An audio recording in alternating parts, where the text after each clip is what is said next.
সারা দেশে কর্মবিরতির ডাক দিয়েছেন চিকিৎসকরা। ঢাকা মেডিকেল কলেজ হাসপাতালে অপারেশন থিয়েটারে ঢুকে ডাক্তারদের ওপর হামলার ঘটনায় নিরাপদ কর্মস্থলের দাবিতে আজ দুপুর 2টা থেকে সারা দেশে ডাক্তাররা কর্মবিরতির তথা কমপ্লিট শাটডাউন ঘোষণা দিয়েছে। তাদের সঙ্গে সংহতি প্রকাশ করেছেন নার্সরাও।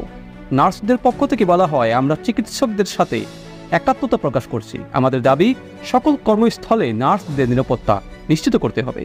কর্মবিরতির কারণে চিকিৎসা সেবা নিতে আসা রোগীরা চরম দুর্ভোগে পড়েছেন।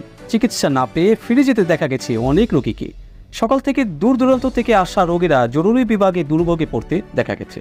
ডাক্তারদের দাবির মধ্যে রয়েছে অপরাধীদের গ্রেফতার ও দৃষ্টান্তমূলক শাস্তি, ঢামেক সহ সারা দেশের হাসপাতালে আর্মি সহ সিকিউরিটি ফোর্স নিযুক্তিকরণ, স্বাস্থ্য অধিদপ্তরের অধীনে স্বাস্থ্য পুলিশ নিয়োগ, স্বাস্থ্য সুরক্ষা আইন প্রণয়ন ও বাস্তবায়ন।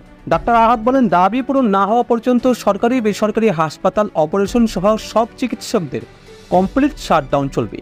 এর দায়ভার চিকিৎসকদের ওপর বর্তাবে না, প্রশাসনের ওপর বর্তাবে, কারণ তারা 24 ঘন্টার আলটিমেটাম দিয়েছিলেন এবং কাজে ফিরলেও প্রশাসন নিরাপত্তা দিতে পারেনি। তিনি আরও বলেন, বৈষম্য বিরোধী ছাত্র আন্দোলনে সারা দেশের চিকিৎসকরা টানা 72 ঘন্টা পর্যন্ত সেবা দিয়েছে, পাশাপাশি নিজের পকেট থেকে টাকা দিয়ে রোগীদের ওষুধ কিনে দিয়েছে, খাবার কিনে দিয়েছে।